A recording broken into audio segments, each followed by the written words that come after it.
UN സഭയിൽ അവതരിപ്പിച്ച ഗസയിലെ വെടിനിർത്തൽ പ്രമേയം അമേരിക്ക വീറ്റോ ചെയ്ത് പരാജയപ്പെടുത്തി. ഇസ്രായേലിന് സ്വയം പ്രതിരോധിക്കാൻ അവകാശമുണ്ട് എന്നുള്ളതും ഹമാസിനെ നിരായുധീകരിക്കണം എന്നതുമായി ബന്ധപ്പെട്ട കാര്യത്തെക്കുറിച്ച് പരാമർശം നടത്തിയിട്ടില്ല എന്നാണ് അമേരിക്ക ഈ വിഷയമായിട്ട് ബന്ധപ്പെട്ട് ന്യായീകരിച്ചത്.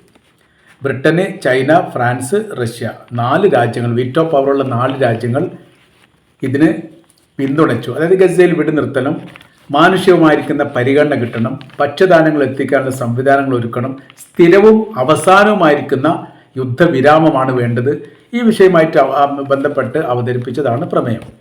അതിന് തുടർച്ചയായ രീതിയിൽ വീറ്റോ പവറുള്ള 15 രക്ഷാസമിതിയിലെ 5 വീറ്റോ പവറുള്ള രാജ്യങ്ങൾ കഴിച്ചാൽ ബാക്കിയുള്ള 10 രാജ്യങ്ങൾ കൃത്യമായ രീതിയിൽ അമേരിക്ക വിമർശിച്ചുകൊണ്ട് രംഗത്ത് വന്നു. Algeria, Denmark, Greece, Guyana, Pakistan, Panama, ദക്ഷിണ Korea, Sierra Leone, Slovenia, Somalia 10 രാജ്യങ്ങൾ. ഈ 10 രാജ്യങ്ങളും നിലവിലെ സാഹചര്യം സങ്കീർണമാണെന്നും നിരന്തരവും നിത്യേന എന്നോണം വലിയ രീതിയിലുള്ള മരണങ്ങൾ അവിടെ നടക്കുന്നു, അതോടൊപ്പം തന്നെ പട്ടിണി കിടന്നുകൊണ്ടുള്ള മരണങ്ങൾ നടക്കുന്നു. ആയതിനാൽ പൂർണ്ണമായിരിക്കുന്ന ഒരു യുദ്ധവിരാമം അനിവാര്യമാണ്. ആയതിനാൽ വോട്ട് ചെയ്യുന്നു എന്ന് പറഞ്ഞാണ് അവരൊക്കെ വോട്ട് രേഖപ്പെടുത്തിയത്.